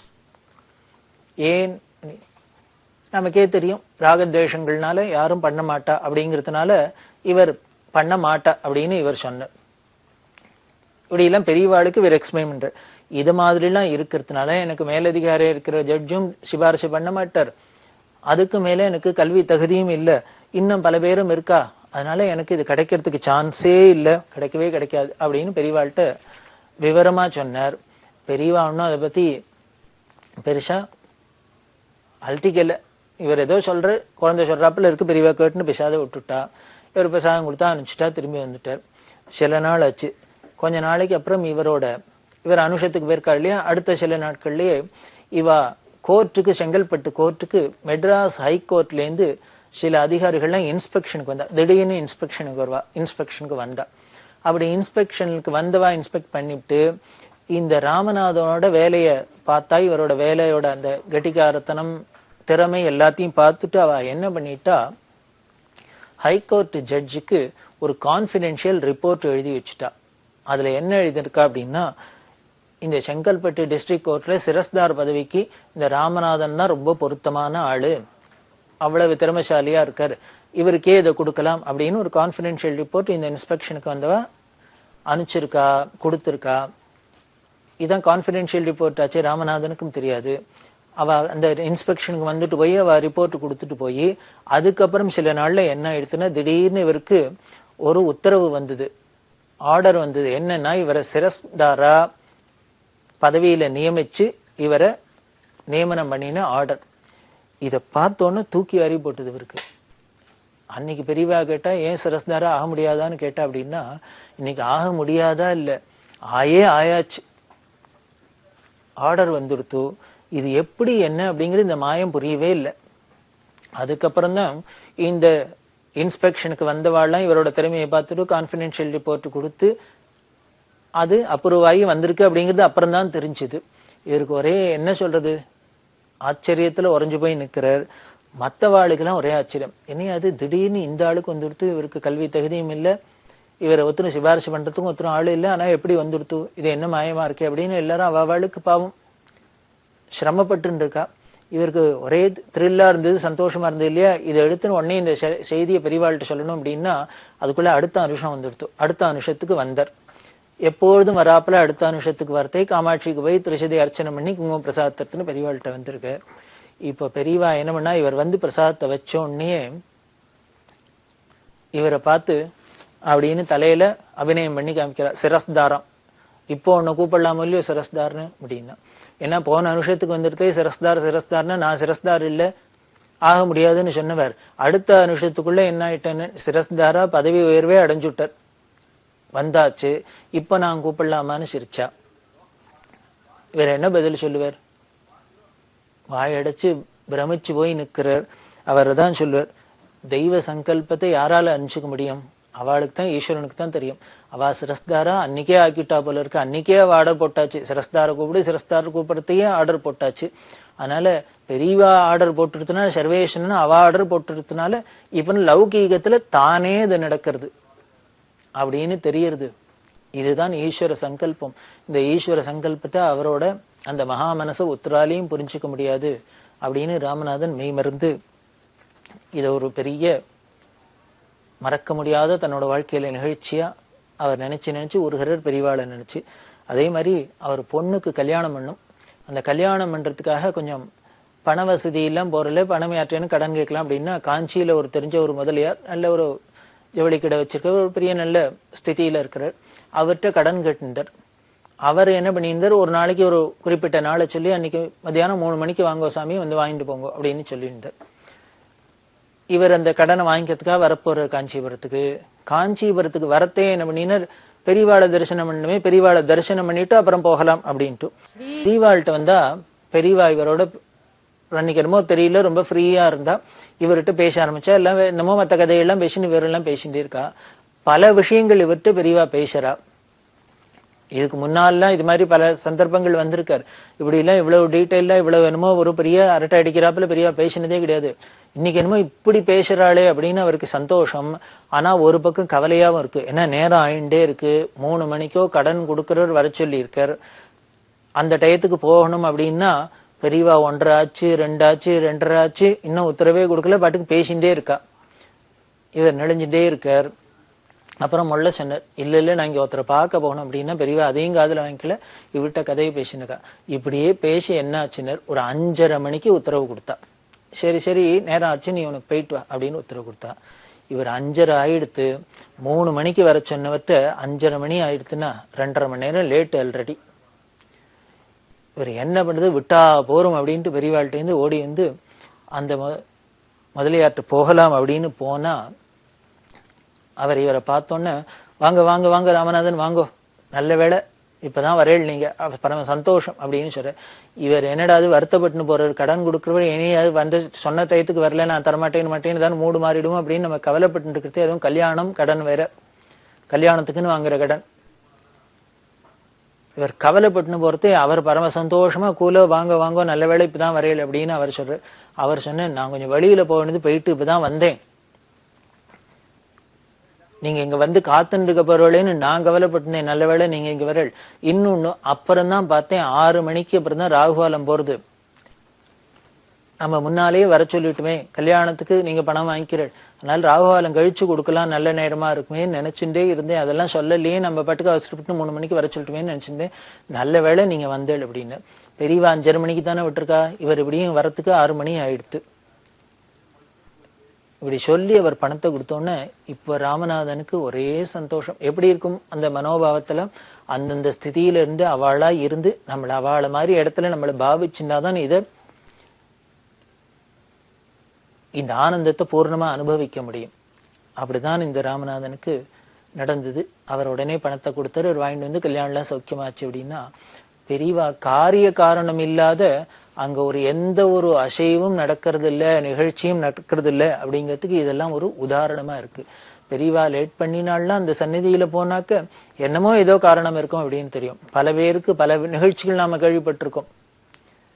பெரியவா உத்தரவு கொடுக்காத லேட்டா அனுப்பிச்சுன்னா அதனால பெரியனால ஒரு பெரிய பஸ் ஆக்சிடென்ட்ல தப்பிச்சா, ரயில் ஆக்சிடென்ட்ல விபத்துலேருந்து தப்பிச்சா, விமான விபத்துலேருந்து தப்பிச்சா, இப்படி பலவிதமான நிகழ்ச்சிகள்லாம் நம்ம கேள்விப்படுறோம் இல்லையா. இதெல்லாம் எதுக்கு நாம கேட்கிறோம் அப்படின்னர், எப்ப நாம குரு சந்நிதிக்கு போனாலும், காஞ்சிபுரம் போனாலும், பெரியவா தரிசனத்துக்கு போனாலும் என்ன பண்ணணும் அப்படின்னு, நாம டயத்தை பிக்ஸ் பண்ணிட்டு போகக்கூடாது. நாம இங்கேருந்து போறதுதான் நம்மளோட டைம், இத்தனை மணிக்கு கிளம்பி இத்தனை மணிக்கு போகலாம் அப்படின்னு தான் நாம தீர்மானம் பண்ணிட்டு போகணும். அதுக்கப்புறம் திரும்பி வருது அவளோட டிஸ்போசல். அவ எப்ப நமக்கு உத்தரவு கொடுத்து அனுப்புறாளோ அப்படி வருது அப்படின்னு வச்சிருந்தோம்னா அதுதான் பக்தியோட உச்சநிலை. இந்த நிகழ்ச்சி நமக்கு அதைத்தான் குறிக்கிறது. நாம ஏதோ நினைச்சுருக்கோம், பெரியவா டிலே பண்ணிட்டாலே அதனால ஏதாவது விபரீதம் ஆயிடுமோ, கடன் கொடுக்க மாட்டாரோ அப்படின்னா, இப்படி பெரியவா டிலே பண்ணினதுதான் பெரிய அனுகிரகமா இருக்கு அப்படின்னு தெரியறது. இப்படி நமக்கு ஒரு மனோபாவம் வரணும். அதே போலதான் ஒரு சமயம் இவர் செங்கல்பட்டு கோர்ட்ல இருக்கார் இல்லையா, அப்போ இந்த செங்கல்பட்டு கோர்ட்டுக்கு மெட்ராஸ் ஹைகோர்ட்ல இருந்து அப்பப்போ இன்ஸ்பெக்ஷனுக்கு வருவா அப்படின்னு பார்த்தோம். சில சமயங்களில் சில அதிகாரிகள் வருவார், சில சமயங்களில் என்ன பண்ணுவான்னு அந்த ஹைகோர்ட் ஜட்ஜே வந்துருவா. அதை போலதான் ஒரு சமயம் ஹைகோர்ட் ஜட்ஜ் ஒருத்தர் இங்க செங்கல்பட்டு கோர்ட்டுக்கு இன்ஸ்பெக்ஷனுக்கு வந்திருக்கார். அவர் ஜட்ஜா இருக்கிறதுனால, உயர்ந்த பதவியில இருக்கிறதுனால அவ எல்லாம் அப்படியே ப்ரோக்ராம்டா அந்தந்த இந்த டயத்துக்கு என்னென்ன காரியம் அப்படின்னு அதை தீர்மானம் பண்ணிட்டு தான் வருவா. அது மாதிரிதான் தீர்மானம் பண்ணிட்டு வந்திருக்கார். இந்த கோர்ட்ல வேலையெல்லாம் ஆச்சு. அதுக்கப்புறம் இந்த ஜட்ஜு இந்த ராமநாதன் சொன்னார், இந்த ராமநாதன் அடிக்கடி காஞ்சிபுரம் போறவர், பெரியவா பக்தர் அப்படின்னு பல பேருக்கு தெரிஞ்சிருக்கு போல இருக்கு, இவருக்கும் தெரிஞ்சது. எனக்கும் பெரியவாளை தரிசனம் பண்ணணும்னு ஆசையா இருக்கு, இவ்வளவு தூரம் செங்கல்பட்டு வந்துட்டோம், அதனால நம்ம கார்லயே வாங்க, என்ன அழிச்சுன்னு போங்க, பெரியவாளை தரிசனம் பண்ணி வச்சேன்னா சந்தோஷமா இருக்கும், பெரியவாளை தரிசனம் மட்டும் நான் அப்படியே ஊருக்கு போயிடுறேன், மெட்ராஸ்க்கு போறேன் அப்படின்னு சொன்னார். சொன்னா ராமநாதனுக்கு பரமசந்தம், கரும்புதுங்க கூலியான்னு. உடனே அந்த ஜட்ஜி அழிச்சினர் கார்ல வந்தார். பெரியவாட்ட தரிசனம் எல்லாம் ஆச்சு. தரிசனமானா பெரியவா அவரோட இந்த ஜட்ஜிட்ட விசாரிச்சா, இவரை விசாரிச்சா, எல்லாம் பேசிட்டு என்ன பண்ணினா கிளம்புற சமயத்துக்கு இந்த ராமநாதன், நீ ஒண்ணு பண்ணு, இவர் காஞ்சிபுரம் வந்திருக்கார், காஞ்சிபுரத்துல கோவில்லாம் நிறைய இருக்கு அப்படின்னு சில கோவில்லாம் சொல்லி, இந்த பெரிய கோவில்லாம் நீ தரிசனம் பண்ணி வச்சுட்டு அப்புறம் ஊருக்கு அழிச்சுன்னு போ, வீட்டுக்கு அழிச்சுன்னு போ அப்படின்னார். இந்த ராமநாதனுக்கு தர்ம சங்கடமா போயிடுது. அவரோ பெரிய ஹைகோர்ட் ஜட்ஜு, பெரிய ஸ்தானத்துல இருக்கிறவர், இவர் கோர்ட்ல ஒரு உத்தியோகத்துல இருக்காரு. ஒரு ஜட்ஜை போய் எப்படி இங்க வாங்க அங்க வாங்கன்னு கட்டி இழுக்க முடியும்? அவரே ஆசைப்பட்டு பெரியவாளை தரிசனம் பண்ணணும்னு தரிசனம் பண்ணிட்டு உடனே கிளம்பிட்டார். அதுக்கு மேல அவருக்கு பல மேற்கொண்டு காரியங்கள்லாம் இருக்கு. ஜட்ஜிட்ட என்ன பண்றது தெரியல, இவருக்கு சொல்றதுக்கு தர்ம சங்கடமா இருக்கு, ஆனா சொல்லாதையும் இருக்க முடியாது, பெரியவா உத்தரவு, அவர் மேலதிகாரியா இருக்கலாம், இது என்ன உத்தரவு பண்றது சர்வேஸ்வரனாச்சே, அதிகாரிகளுக்கெல்லாம் அதிகாரியாச்சே, அதனால அவர்கிட்ட சொல்லாத இருக்க முடியுமா? இவர் முள்ள சொன்னார் இங்கிதமா, பெரியவா மாதிரி உத்தரவு பண்ணியிருக்கா, இதான் நம்ம சில கோவிலான்னு பார்த்துட்டு போனா பரவாயில்ல அப்படின்னு. அவருக்கு என்ன பண்றதுன்னு தெரியல. ஒரு ஏதோ மனசுல அரகர மனசோட சரி அப்படின்னு ஒத்துண்டு கிளம்பினா. கிளம்பி ஏதோ ஒரு கோவில் 2 கோவில் இப்படி பார்த்துட்டு வந்தா ஒரு 2 மணி நேரம் லேட் ஆயிடுது. அவர் எத்தனை மணிக்கு போகணும்னு நினைச்சிருந்தாரோ அதை விட கிளம்பணும்னு நினைச்சுன்னா அதை விட 2 மணி நேரம் லேட் ஆச்சு. இந்த கோவில் சில கோவில் பார்த்ததுனால அப்படி பார்த்துட்டு இவ ஹைவேஸ்க்கு வந்துட்டா. அந்த கோவிலும் சில கோவிலும் பார்த்துட்டு இவ ஹைவேஸ்க்கு வரா. பார்த்தா ஒரே இடி மழை காத்தான காத்தாடிச்சுன்னு இருக்கு. சிரமப்பட்டு தான் வர முடியுமா இருக்கு. அப்படி வந்து நிற்கிறதே பார்த்தா கொஞ்சம் தூரம் வந்தா நடு ரோட்ல வேரோட ஒரு பெரிய பிரம்மாண்டமா மரம் சாஞ்சு கிடக்கு. சாஞ்சு கிடந்தா இந்த அதிகாரிகள்லாம் வந்து நடு ரோடே பிளாக் ஆகி இருக்கு. அந்த வண்டியெல்லாம் போக முடியல. உடனே அதிகாரிகள்லாம் சேர்ந்துட்டு பல பேர்லாம் வந்து அதை அறுத்து கட் பண்ணி அந்த வழியை கிளியர் பண்ணிட்டு இருக்கா. இதை பார்த்தோன்னே ராமநாதனுக்கு ஒரு மாதிரி ஆச்சரியமா இருந்தது. உடனே அங்க இருக்கிறவாள்கிட்ட கேட்டார், நீ இத்தனா பெரிய மழை விழுந்திருக்கு, எப்போ விழுந்தது அப்படின்னா. அவாசனா ஒரு 1.5 மணி நேரம் 2 மணி நேரத்துக்கு முன்னால்தான் இந்த மரம் சாஞ்சுது அப்படின்னா. இது சொன்னோன்னு இவளுக்கு தூக்கி ஏறி போட்டுது. இப்போ அந்த ஜட்ஜே ஒரு மாதிரி ஆடி போயிட்டார். இப்ப பாருங்க, 2 மணி நேரம் பெரியவா அங்க கோவிலுக்கு போயிட்டு போகணும்னு சொன்னதுக்கு காரணம் என்னன்னு, அது போகாத மட்டும் இவ வந்திருந்தாள்னா அந்த மரம் சாயறது ஒருவேளை 2 மணி நேரம் 1.5 மணி நேரத்துக்கு முன்னால சாஞ்சுது அப்படின்னு சொல்றா. அந்த சமயம் பார்த்து இவ 1.5 மணி நேரம் 2 மணி நேரம் முன்னாலேயே கிளம்பிந்தா இந்த ரோட்ல இந்த இடத்துல வரத்தே இந்த மரம் இவ கார் மேல விழுந்து நசுங்கி இவாளுக்கு ஏதாவது பிராணாபத்து நடந்தாலும் நடக்கலாம். அப்படி இல்லைன்னா கூட நடு ரோட்ல இப்படி இருக்கிறதுனால இப்போ இந்த 2 மணி நேரம் இவ இந்த பக்கம் வண்டியில நடு ரோட்ல நின்றுக்க வேண்டியதான். மழையில நனைஞ்சுன்னு வண்டியில நடு ரோட்ல நின்றுதான் மிச்சமா இருக்கும். எப்படி இவ ஊருக்கு போய் சேர்ந்திருக்க முடியாது. எப்போ ஊருக்கும் போய் சேர முடியாதோ, ஒரு பேராபத்துக்கும் ஒரு காரணம் இருக்கிறதுனால பெரியவா என்னம்னா இதுல இருந்து காப்பாத்துறதுக்காக எங்கேயோ கோவில் போய் தரிசனம் பண்ண முடியுமா உத்தரவு பண்ணியிருக்கா அப்படின்னு இப்பதான் புரிஞ்சுது. அதுக்கப்புறம் தான் பெரியவாளோட திருக்கால ஞானமும், பெரியவா ஒரு காரியத்தை சொன்னா ஒரு உத்தரவு பண்ணினா ஏதோ என்னமோ காரிய காரணத்தோட தான் பண்றா அப்படிங்கிறது அவளுக்கு ஊர்ஜிதமா தெரியறது. அவளுக்கு மட்டும் இல்ல, நம்ம எல்லாருக்குமே ஊர்ஜிதமா தெரியுது. பெரியவா ஏதோ ஒரு காரிய காரணங்களோட தான் இப்படி எல்லாம் பண்றா அப்படிங்கிறது தெரியுது. ஒரு விஷயத்த சிச்சுவேஷனை எப்படி இல்ல ஹேண்டில் பண்றா, அதை எப்படி அப்ரோச் பண்றா அப்படிங்கிறது தனியே அழகா இருக்கும். கதர்கடை வெங்கட்ராமையர் அப்படின்னு ஒரு பக்தர் பெரியவா 60s திருப்பாவி திருவம்பாவி மாநாடு கூட்டினா அப்படின்னு பார்த்தோம். 1950 வருஷம் வாக்குல திருடமருதூர்ல இருக்கிறதே திருப்பாவை திருவெம்பாவை மாநாடு கூட்டினா இந்த பாவைங்கிறது திருப்பாவை திருவெம்பாவை எல்லாம் பிரச்சாரமானதே அப்பதான் அப்படி எல்லாம் பார்த்தோம். இந்த பாவை மாநாட்டிலாம் இந்த கதர்கடை வெங்கட்ராமையர் மாயவரத்துல இருந்து பெரியவா மாயவரத்துல கேம்ப்ல இருக்கிறதையும் பல கைங்கரியம் பண்ணியிருக்கார். ஒரு பெரிய காந்தியவாதி. அந்த காலத்துல கையில தூக்கின்னு போய் இந்த கதர் மூமெண்ட் போதெல்லாம் வியாபாரம் எல்லாம் பண்ணியிருக்கார். கதர்கடை வச்சிருந்ததுனாலே கதர்கடை வெங்கட்ராமையர்னு பேரு. பல கைங்கரியம் பண்ணியிருக்கார். அப்படி இருக்கிறவர் பெரியவா அந்த மாயவரத்துக்கு பக்கத்துல வேட்டமங்கலம் அப்படின்னு ஒரு ஊர், அந்த ஊர்ல இருந்தா. அந்த ஊர்ல இருக்கிறதே அப்போ இந்த தமிழ்நாடு முழுக்கல ஒரு வருத்தப்பட வேண்டிய ஒரு நிகழ்ச்சி எல்லாம் நடந்தது. என்ன அப்படின்னா, சில நாஸ்திக கட்சியை சேர்ந்து வாழலாம் இந்த கடவுள் நம்பிக்கையை எதிர்த்ததுனால அவ என்ன பண்ணினா கோவில் இருக்கிற இந்த பிள்ளையார் சிலையெல்லாம் உடைக்கிறது அப்படின்னு ஒரு ஏக்கமாவே வச்சிருந்தா. சிலை உடைப்பு ஏக்கம் அப்படின்னே வச்சுட்டு எங்க பிள்ளையார் சிலையை பார்த்தாலும் உடைக்கிறது அப்படின்லாம் பண்ணிட்டு இருக்கா. இது ஆஸ்திகர்களுக்கெல்லாம் ரொம்ப மனசு வருத்தமா இருந்தது. அதுல இந்த கதர்கடை வெங்கட்ராம வந்து பெரியவாள்கிட்ட சொன்னார். இன்னும் சில பேர்லாம் வந்திருக்கா, எல்லாருமே சேர்ந்துன்னு சொல்றா, இப்படி உடைக்கிறா, வேட்டமங்கலத்துல போய் சொல்றா பிள்ளையார் சிலையெல்லாம் உடைக்கிறா, என்ன பண்றதுன்னு தெரியல அப்படின்னா. அதுக்கு உடனே பெரியவா சொல்றா, அவ சிலையை உடைக்கிறாளோ இல்லையோ, நீங்க ஒண்ணு பண்ணுங்கோ, நீங்க எல்லாருமே சேர்ந்துன்னு ஊர்ல இருக்கிறவெல்லாம் எல்லாரும் நிறைய பிள்ளையார் கோவிலுக்கு போங்கோ. தினமும் பிள்ளையார் கோவிலுக்கு போறது, தினமும் பிள்ளையாருக்கு அபிஷேகம் பண்றது, அர்ச்சனை பண்றது, இது மாதிரி ஆராதனை பண்றதுன்னு வச்சுக்கோ. நிறைய செதிர் தேங்காய் உடைக்கிறது, பிள்ளையார் ஸ்தோத்திரத்தை நிறைய பாராயணம் பண்றது, எல்லாருக்கும் சொல்லித்தருது. இப்படி நீங்க பிள்ளையார் வழிபாடை ஜாஸ்தி பண்ணுங்கோடே அப்படின்னா. அவ அப்படி உடைக்கிறதே நமக்கு ஒரு ஊக்கம் கொடுக்கறதா இருக்கட்டும். நாம இதெல்லாம் சரியா கோவிலுக்கு போகல, சரியா கவனிக்கல, வழிபாடுலாம் சரியா இல்லைங்கிறதுக்காக தான் இப்படி சுவாமியையும் கோச்சின் பண்றாரோன்னு நினைச்சுக்கலாமே. அதனால அவ சிலையை உடைச்சாக்க நீங்க சிலைக்கு இன்னும் நிறைய வழிபாடு பண்ணுங்கோளே. இனிமே அவ சிலையை உடைக்கிறாங்கிறதுக்கு நம்ம இனிமே ஒருத்தருக்கு ஒருத்தர் அடிதடியில இறங்க முடியாது. அதுக்கு கவுண்டர் இன்னா செய்தாரை ஒருத்தல் அவர் நான நன்மையும் செய்து விடல் அப்படின்னு நாம என்ன பண்ணலாம், இது மாதிரி நல்லதுதான் பண்ணலாம். அவ கெடுதல் பண்ணட்டும், நாம வேணா நல்லது பண்ணிடலாம். அவளுக்கும் நல்ல புத்தி கொடுக்கட்டும், அவளுக்கும் நல்ல விவேகம் வரட்டும், பக்தி வரட்டும்னு சுவாமிகிட்டே பிரார்த்தனை பண்ணலாமே. இப்படி பண்ணுங்கோளே அப்படின்னு இது வாழ்க்கெல்லாம் ஒரு ஆச்சரியமா இருந்தது. வேற ஏதோ பெரியவா உபதேசம் பண்ண போற ஆளுக்கும் சொல்ல போற ஆளு கவுண்டர்னா நேர் விரோதமா வேற ஏதோ நம்ம எதிர்பார்க்காத ஒண்ணு சொல்றா அப்படின்னு ஒரு சந்தோஷம். உடனே இந்த வெங்கட்ராமையிட்ட சொன்னா பெரியவா மௌனமா எழுதி காமிச்சா, விநாயக ரகவல் படி அப்படின்னு. விநாயக ரகவலை படிக்க சொல்லு, இதை பேப்பர்ல போடும் பெரியவா சொன்னான்ட்டு எல்லாரும் விநாயக ரகவல் நிறைய பாராயணம் பண்ண சொல்லு. ஔவையார் பண்ணினது ரொம்ப பெரிய கிரந்தம். பிள்ளையார் பக்தியில ஔவையாருக்கு மிஞ்சின பக்தி கிடையாது. அப்பேற்பட்ட அந்த அம்மா பண்ணினது நம்ம தமிழ்நாட்டுக்கே சொந்தமானது. பாட்டி அவர் சொன்ன வாக்கு. அதனால விநாயகர் ரகவலை எல்லாரும் படிக்க சொல்லி பேப்பர்ல விளம்பரம் கொடு அப்படின்னா. இப்படி சொன்னாக்க அதே மாதிரி பேப்பர்ல விளம்பரம் கொடுத்தா போறாது, இந்த விநாயகர் ரகவலை எல்லாரும் கிடைக்கணுமே. அதனால புஸ்தகமா போட்டு இந்த விநாயகர் ரகவலை எல்லாருக்கும் கொடு அப்படின்னு சின்ன சின்ன ஹேண்ட் புக் மாதிரி போட்டு எல்லாரும் கொடு அப்படின்னு உத்தரவு பண்ணா. இத பெரியவா அபிநயத்துல சொல்லி காமிக்கிறா. இது இந்த பெரியவாளோட அபிநயம் வெங்கட்ராமையருக்கு புரியல. புரியாதோட இல்ல, ஆச்சரியம் என்னன்னா அவர் சொல்லுவார்.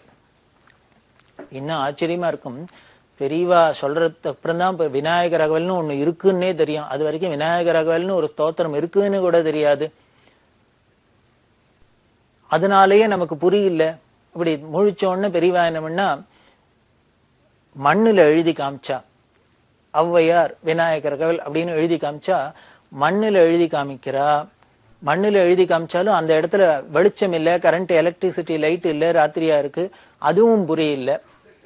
இதுவும் புரியலன்னு பெரியவா என்ன பண்ணா ஒரு ஸ்லேட்டு பலப்பம் எடுத்துன்னு வச்சுனா, ஸ்லேட்டு குச்சி எடுத்துன்னு வந்து ஔவையார் விநாயகர் ரகவல் அப்படின்னு சொல்லி எல்லாருக்கும் படிக்க சொல்றது, இதை சின்ன சின்ன புஸ்தகமா போட்டு எல்லாருக்கும் விநியோகம் பண்றது அப்படின்னு அதையும் எழுதி காமிச்சா. எழுதி காமிச்சப்பதான் இவருக்கு புரிஞ்சுது. இப்போ இந்த கதர்கட வெங்கட்ராமையர் பல வருஷங்கள் ஆனதுக்கு அப்புறம் கூட இதை சொல்லுவார். அதுல பெரியவா சொல்லி உபதேசம் பண்ணி விநாயகர் ரகவலை படி அப்படின்னு சொன்னதை விட பெரியவா கையால எழுதி காமிச்சதை ஸ்லேட்ல எழுதினத்தை பாக்குறதுக்கு ஒரு பாக்கியம் கிடைச்சது. அப்படி அவ ஸ்லேட்ல எழுதி காமிச்சது எப்படி இருந்ததுன்னு பிரிண்டட் லெட்டர் மாதிரி இருந்தது அவளோட ஹேண்ட் ரைட்டிங். பெரியவாளோட ஹேண்ட் ரைட்டிங் யார் யார் பார்த்துருப்பான்னு தெரியாது, ரொம்ப ரேரா. அந்த பெரியவா பூர்வாசிரமத்துல இருக்கிறதே அவ ஸ்கூல் வாத்தியாரா இருந்தவாள்லாம் அந்த பாக்கியத்தை அவளோட கையெழுத்தை பார்த்துருக்கலாம். நமக்கு அந்த பாக்கியம் இல்லை. நம்ம எல்லாம் அப்படி எல்லாம் பார்த்தது இல்லை. அதுவும் சன்னியாசாசனம் ஆயிட்டதுக்கு அப்புறம் பேனாவை பிடிச்சி பென்சிலை பிடிச்செல்லாம் அதிகமா எழுதினதே கிடையாது. இதைத்தான் சொல்லுவார், யாருக்கும் கிடைக்காத பாக்கியம் எனக்கு கிடைச்சது, பெரியவா ஸ்லேட்ல எழுதி காமிச்சா. நமக்கு ஒன்றும் புரியாத விநாயகர்கள்னு தெரிஞ்சுக்காத ஔவையார்னு தெரிஞ்சுக்காத இருந்த ஒரு நம்மளோட அறியாமையே எவ்வளவு ஒரு பெரிய அனுகிரகமா எடுத்து பெரியவா எழுதி காமிச்சது அப்படின்னு. அதே மாதிரி இன்னொன்னு அந்த தீவிரமா தஞ்சாவூர் ஜில்லால இந்த நாஸ்தி இயக்கம் வந்து அதுல என்ன பண்ண ஒரு அவரோட அந்த கட்சி தலைவர் அவர் சிலைக்கு அடியில என்ன பண்ணா கடவுளை நம்பல முட்டாள் அப்படின்னு எழுதி வச்சிருந்தா. இது ஆஸ்திகர்களுக்கெல்லாம் மனசு வருத்தமானது. இதையும் வந்து பெரியவாள்கிட்ட சொன்னா. உடனே பெரியவா அதுக்கு உடனே என்ன சொல்றா மருந்து அப்படின்னு. சரி, அவ தலைவர் படத்து சிலையை வச்சு கடவுளை நம்பல முட்டாள் அப்படின்னு அவரோட கோட்பாடை சொன்னா, நீங்கள்லாம் ஒண்ணு பண்ணுங்கோ, காந்தி சிலையை வைங்கோ எல்லா இடத்துலயும் வச்சு, அவர் பெரிய ராமபக்தர், அதனால ராம ராமான்னு இதை போடுங்கோ, எல்லாரும் ராமநாம ஜபம் பண்ணுங்கோ அப்படின்னு இதை போடேன். அவ தலைவர் சிலையை வச்சு கடவுள் நம்பர் முட்டாள்னு சொன்னா, நாம ஒண்ணு காந்தி சிலையை வைங்கோ, அவர் சிலையை வச்சு அவருக்கு பிடிச்சதான இந்த ராமநாமாவை சொல்லுங்க, எல்லாரும் ஹே ராம்னு தானே அங்க கூட போட்டிருக்கு, அவர் சொன்ன ராமபக்தியை வழங்கோளே, இப்படி பண்ணலாமே அப்படின்லாம் சொன்னா. இத மாதிரி பலவிதமான ரசமான நிகழ்ச்சிகள் தொடர்ந்து நாம பெரியவா சரணம். இந்நிகழ்ச்சியின் அடுத்த பகுதி நாளை மாலை இதே நேரத்தில் ஒளிபரப்பாகும். பெரியவா சரணம். பெரியவா சரணம். அடுத்த நிகழ்ச்சி திருவாசக இன்னிசை. வழங்குபவர் ஸ்ரீ சத்குருநாத தேசிகர் அவர்கள். பெரியவா சரணம். திருச்சிற்றம்பலம். அன்னை 10. வேதமொழியர் வெண்ணீற்றர் செம்மேனியர், வேதமொழியர் வெண்ணீற்றர் செம்மேனியர், நாதப்பறையினர் அன்னே என்னும், நாதப்பறையினர் நான்முகன் மாலுக்கும், நாதப்பறையினர் நான்முகன் மாலுக்கும், நாதரின் நாதனார் அன்னே என்னும், கண்ணஞ்சனத்தர் கருணை கடலினர் உள் நின்றுருக்குவர் அன்னே என்னும்,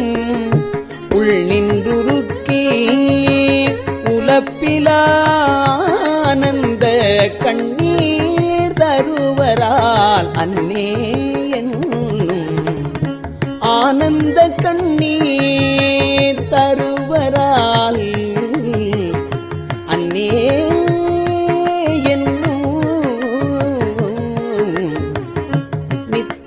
மணாளர் நிரம்ப அழகியர் நித்த மணாளர் நிரம்ப அழகியர் நித்த மணாளர் நிரம்ப அழகியர் சித்தத்திருப்பரால்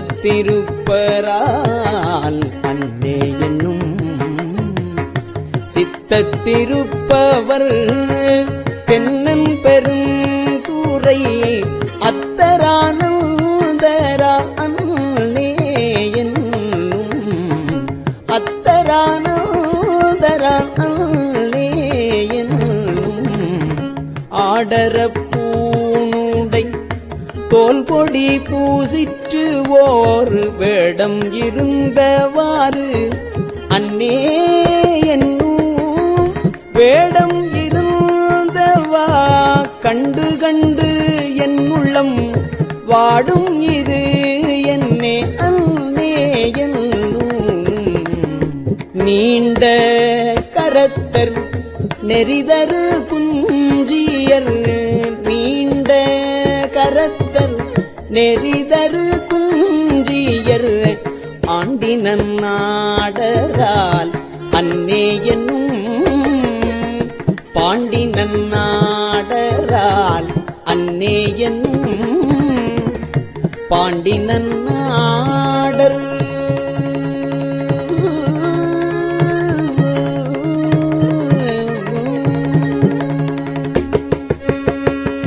பாண்டினன் நாடர் பரந்தெழு சிந்தையை பாண்டினன் நாடர் பரந்தெழு சிந்தையை ஆண்டன்பு செய்வரால்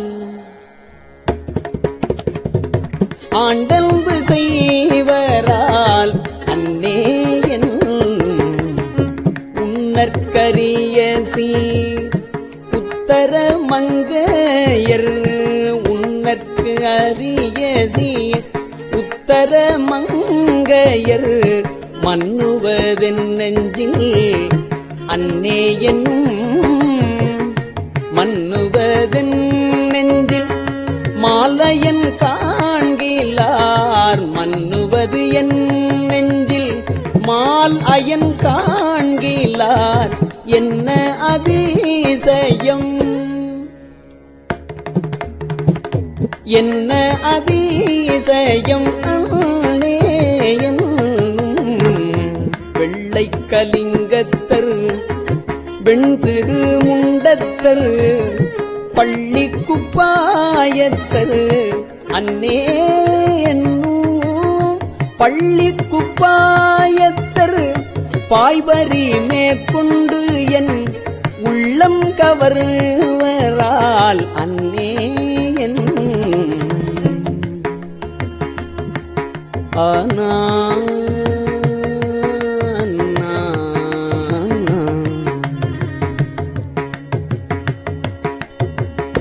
தாளி அருகினர் சந்தன சாந்தினர் ஆளம்மையாழ்வரால் அன்னே என்னும் ஆளம்மையாளும் அடிகளார் தம் கையில் தாளம் இருந்தவாறு தாளம் இருந்தவாறு அன்னே என்னும் தையலோர் பங்கினர் தாபத வேடத்தர் தையல் ஓர் பங்கினர் தாபத வேடத்தர் ஐயம் புகுவரால் அன்னே என்னும் ஐயம் புகுந்தவர் போதலும் என் உள்ளம் நையும் இது என்னே தையலோர் பங்கினர் தாவத வேடத்தர் ஐயம் புகுவரான் அன்னே என்னும் ஐயம் புகுந்தவர் போதலும் என் உள்ளம் நையும் இது என்னே அன்னே என்னும் கொன்றை மதியமும் கூவிள மத்தமும் துன்றிய சென்னியல் அன்னே என்னும் கொன்றை மதியமும் கூவிள மத்தமும் துன்றிய சென்னியர் அன்னே என்னும் துன்றிய சென்னியில் மத்தம் உள் மத்தமே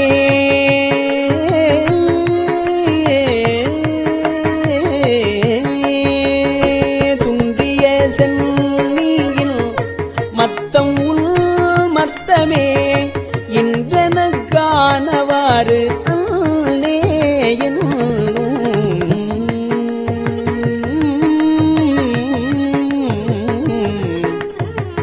ஆனா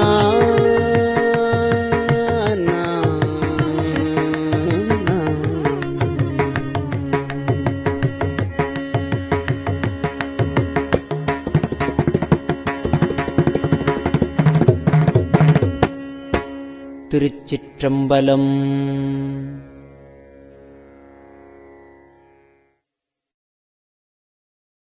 பெரியவா சரணம். இந்நிகழ்ச்சியின் அடுத்த பகுதி நாளை மாலை இதே நேரத்தில் ஒளிபரப்பாகும். பெரியவா சரணம். பெரியவா சரணம். பெரியவா வானொலியின் இன்றைய நிகழ்ச்சிகளின் நிறைவாக திருப்பொன்னூசல் வழங்குபவர் சத்குருநாத தேசிகர் அவர்கள். பெரியவா சரணம். திருச்சிற்றம்பலம். திரு பொன்னூசல். மூன்றங்கிலங்கு நயனத்தன் மூவாத பாந்தங்கு தேவர்களும் காணாமலர் அடிகள் தேன் தங்கு தித்தித்து அமுதூரி தான் தெளிந்தங்கு ஊந்தங்கு நின்றூருக்கும் உத்தர கோசமங்கை போந்தங்கு இடை மருது பாடி குலமஞ்சை போன்றங்கு அனநடையீர் பொன்னூசலாடாமோ போன்றங்கு அனநடையீர் பொன்னூசலாடாமோ.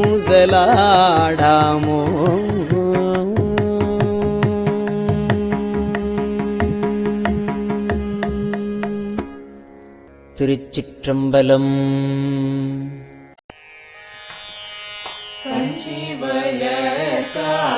காமாட்சி தன் குழந்தாய் சங்கரரே கஞ்சி வளர் காமாட்சி தன் குழந்தாய் சங்கரரே குரு சந்திரசேகரரே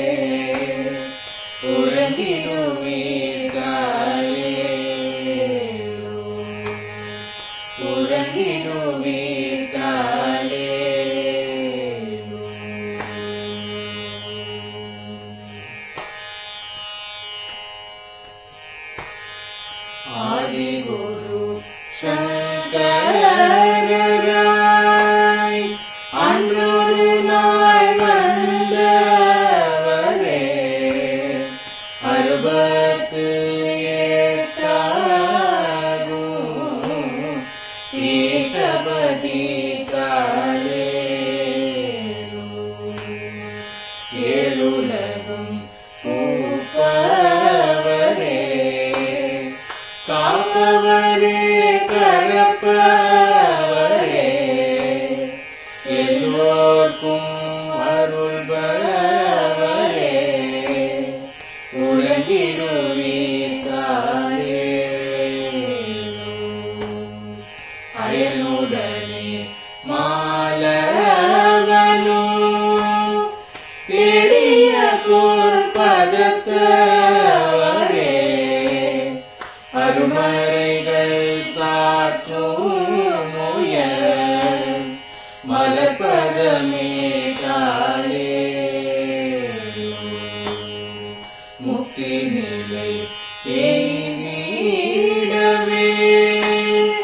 சக்தி தரும் சத்குருவே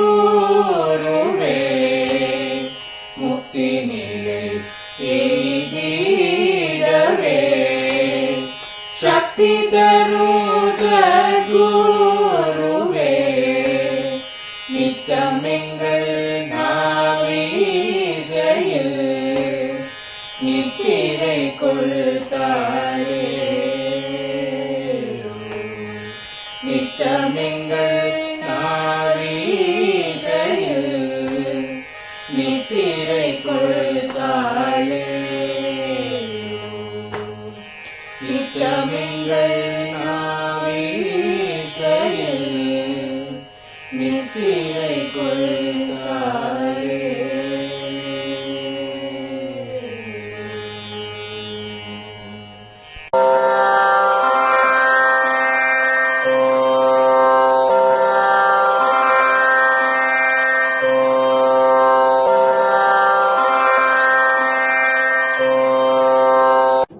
பெரியவா சரணம். பெரியவா வானொலியின் மாலை நிகழ்ச்சிகள் இத்துடன் நிறைவடைகின்றன. எமது அடுத்த ஒளிபரப்பு நாளை காலை இந்திய நேரப்படி 6 மணிக்கு துவங்கும். பெரியவா சரணம்.